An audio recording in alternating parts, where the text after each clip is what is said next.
আরজিকর কাণ্ডে ডোরিনা ক্রসিংয়ে ধর্না ২৬ তারিখের পরও ধর্নার অনুমতির আবেদন। আর এই আবেদন জানিয়ে পুলিশ কমিশনারকে চিঠি জয়েন্ট প্ল্যাটফর্ম অফ ডক্টরসের। আদালত ২৬ তারিখ পর্যন্ত ধর্নার অনুমতি দিয়েছে, কিন্তু সেই ধর্না ২৬-এর পরও এখন চালাতে চাইছেন চিকিৎসকদের সংগঠন জয়েন্ট প্ল্যাটফর্ম অফ ডক্টরসের সদস্যরা, এবং সেই জন্যই তারা আবেদন জানিয়ে পুলিশ কমিশনারকে চিঠি দিয়েছেন বলেই জানা যাচ্ছে।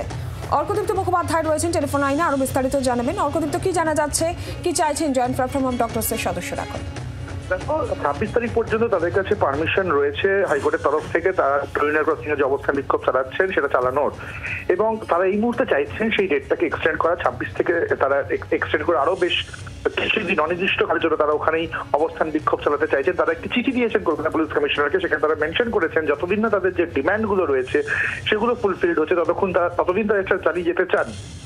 এই মর্মে তারা গত পরশু ২৩ তারিখে চিঠি দিয়েছেন, এবং গতকাল সন্ধ্যাবেলাতে কলকাতা পুলিশের তরফ থেকে জয়েন্ট কমিশনার জানিয়েছেন যে যেহেতু হাইকোর্টের অর্ডার ২৬ তারিখ পর্যন্তই রয়েছে, তারা ২৬ তারিখ পর্যন্ত এটা করতে পারেন, এবং তারপরে যে অস্থায়ী কনস্ট্রাকশন যেগুলো রয়েছে সেগুলোকে সরিয়ে ফেলতে হবে এবং জায়গাটিকে পূর্বাবস্থায় ফিরিয়ে দিতে হবে। এই মুহূর্তে জয়েন্ট প্ল্যাটফর্ম ডক্টরসের প্রতিনিধিরা ভাবনা চিন্তা করছেন ফের একবার কোর্টে অ্যাপিল করে এই তাদের যে অবস্থান বিক্ষোভ সেটাকে এক্সটেন্ড করা যায় কিনা। ধন্যবাদ অর্কদীপ্ত।